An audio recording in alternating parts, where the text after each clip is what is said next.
Okay, my name's Robb Berry. I've been collecting cereal boxes since around 1980, 79. And while I was a senior in high school, a friend of mine and me decided to collect something really crazy. Something no one in their right mind would consider saving. So if you pulled it out of a box, let's say 20 years from that time, and show it off, people would be, what is that and why do you have it? But anyway, for him it was a brief obsession with banana stickers. But me, I decided, since I had been collecting the cereal toys since I was 11, how about cereal boxes? That's even crazier than the toys. And so here I am, 35, 40 years later, still adding to the heap. I lost track at 5,000, so if I say more than that, my girlfriend's going to say, I thought 8,000 was the limit. Sugar Crisp was one of the first ones I had saved. That had a free comic book inside. I basically beg, borrow, and I don't steal, but from other collectors to get certain things. My most valuable or highly prized cereal box.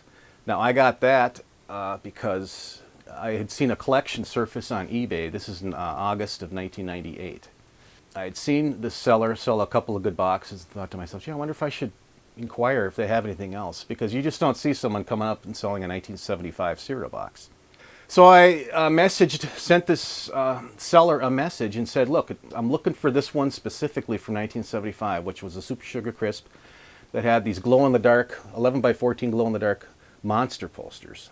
Now, I still have my monster posters from that era, from my original ones sometimes, but when I read her message, which basically read, yes, I have that cereal box and the poster that came in it. I have many cereal boxes, I felt, it was weird, I felt like this drop. When someone says my jaw hit the floor, I think I know that feeling. But sometimes it's just, again, going beyond what someone else will do to acquire something. But nothing, I haven't killed anybody yet. I get copies of cereal boxes from other people as well because I can't, two reasons, I can't afford them and sometimes there's only one known to exist. Like some of these are reproductions and you probably wouldn't know it.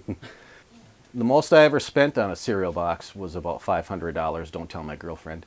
I got involved when it was really a young hobby, and that pretty much, let's just say 1990 is when an awareness came out about cereal boxes. There was the best place though to acquire them is from classic pack rats. Now these are people that in their prime, in their day, must have gotten looks not dissimilar from someone who ate chalk as a kid in school or something. I mean, you'd get these looks of, what are you doing? What are you doing that for? You're saving garbage. And some of these people went so far as to inscribe the purchase date even on these cereal boxes, on the inside flap, the date they purchased them. I mean, this is something I would do today just because I'm crazy in that way. I got a couple of boxes recently that had fallen behind a shelving unit. One of them was a shelving unit at a grocery store in 1974. They closed the doors in 2000 in this grocery store in Eagle, Wisconsin.